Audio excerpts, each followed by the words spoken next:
The man was bound on the beach. As he looked up, a group of little people approached him. Letting out a roar, the man caused the earth to shake. He broke free from his restraints and stood up. The little people hurled a javelin, striking the man's shoe.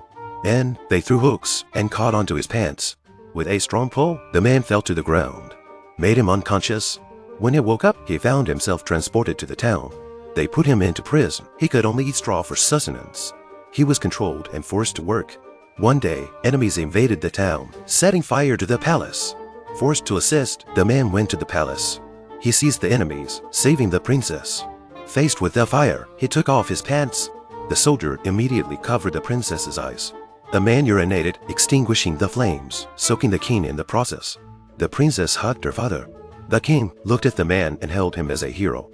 Cheers erupted as they celebrated him, erecting a statue and hosting a banquet in his honor. When enemy attacked, the man was sent to guard the country. The man caught the cannonballs using his belly. He forcefully launched them back, damaging the enemy ship. He grabbed the ropes on the ship and towed them back to their country. The king was overjoyed and thanked the man for saving their nation. The man extended his hand for fist bumps with the soldiers. The king built him an apartment. The little people stood on his back, giving him massages. With weed-cutting scissors, they trimmed his hair. When the man went to the theater, they even constructed a special seat for him. The man lived happily every day. However, when the enemy attacked again, their machine transformed into a giant robot. Unable to push it, he fled, but the robot grabbed his clothes, lifting him up. Forced to surrender, the man watched as the enemy surrounded the king.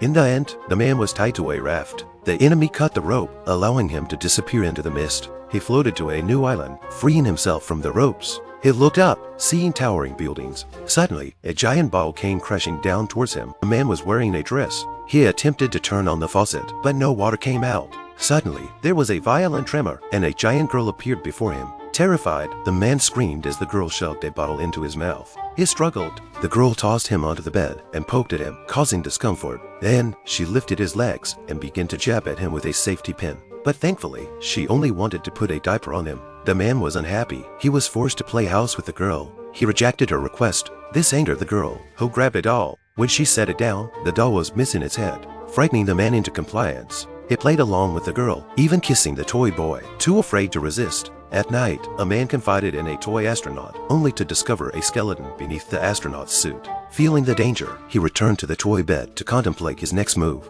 The next day, he decided to escape. Approaching the skeleton, he borrowed his parachute. Then, he leaped out and opened his parachute. With the parachute, he escaped from this horrible dollhouse. The man looked ahead in terror, holding his breath as he submerged into the water. A pair of large feet appeared, and a little lamb, frightened, escaped into the water. However, the giant caught the lamb, and Jake witnessed a horrifying scene, his mouth gaping open in shock. At that moment, Jerry peeked out from behind a tree, assessing the colossal creature before him. The giant seemed to sense something, sniffing around nervously. Jerry was panicking. The giant took action. The giant approached Jerry, uprooting the tree behind him. Jerry, terrified, sprinted forward. The giant calmly pressed him to the ground. Perhaps due to poor eyesight, the giant bent down to examine and sniff Jerry. Then, he lifted Jerry, but as he stood up, he felt a pain in his leg. Tom had come to the rescue. The giant kicked Tom away. The attack seemed as harmless as a pinprick, causing no real harm. Jake, in the water, felt helpless and panicked. The giant approached him, forcing him to submerge once again. Helplessly, he watched as the giant walked away. This is a giant chef with a cleanliness obsession. After finishing his nose-picking snack, he throws humans onto the dough, sprinkles some flour, then uses his clean hands to wrap up the man.